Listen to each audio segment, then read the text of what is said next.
Joseph, thank you very much for joining me here today. Would you tell the audience a little bit about who you are, your position, and the responsibilities? Yeah, sure, glad to. I'm Joe Morrisroe, and I'm the Executive Director for New York City's 311, which is the largest municipal government call center in the country. Excellent. What, in your opinion, are the big three trends for the contact center industry over the next 36 months?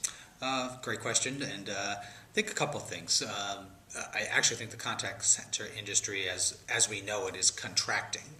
Obviously, with more self-service, more online capabilities, the opportunity for direct contact with agents will decrease. It doesn't mean it'll be replaced, but it will decrease. The cost drivers that have become very apparent as well will contribute to that. So I think if you look at the population of contact center reps as a manual labor resource, I think that's going to contract significantly. Obviously replaced by more self-help, internet support, social media, things of that nature.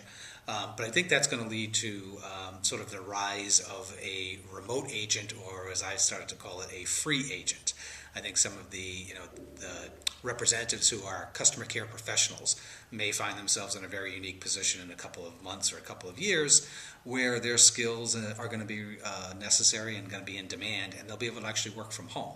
The technology is already there. It's a matter of, if I'm contracting my call center and I only need a handful of reps versus many reps today, I obviously want to have the best possible one. That best possible one could mean language aspect, language capability, technical proficiency, a track record of proven customer service success.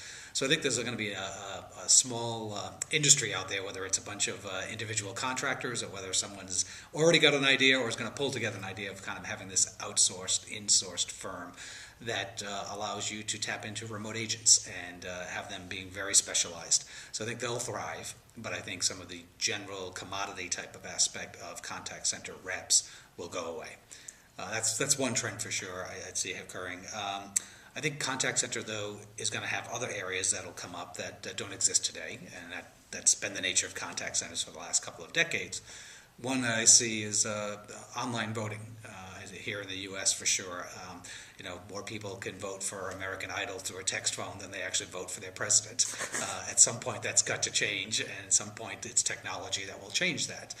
We're still voting the same way we were decades and decades and almost a century ago. And technology no longer requires that. There are ways around that. But there are security issues and concerns, so I could see a scenario where a contact center agent could be involved either through validation or security or something to that effect. So I think that's an interesting trend. Not going to be very good for ongoing employment since it'll only come up every couple of years, but it is a possibility. And the other thing I see occurring is what I call the tech support hybrid. We're starting to see that a little bit in our arena that I'm in. But I see it's natural. As we do push more and more to the internet and there is more and more self-service, there is a need for tech support more so than for subject support or contact support. So I think we're going to have a scenario now where you have customer service reps who don't do tech. You have Tier 1, Tier 2 help desk people who don't do customers. Those two are going to come together. The contracting that I talked about earlier will sort of force some of that, and the rep who survives, or the company that survives providing that service, will be the one that can do just that, marry up the tech side as well as that customer service side.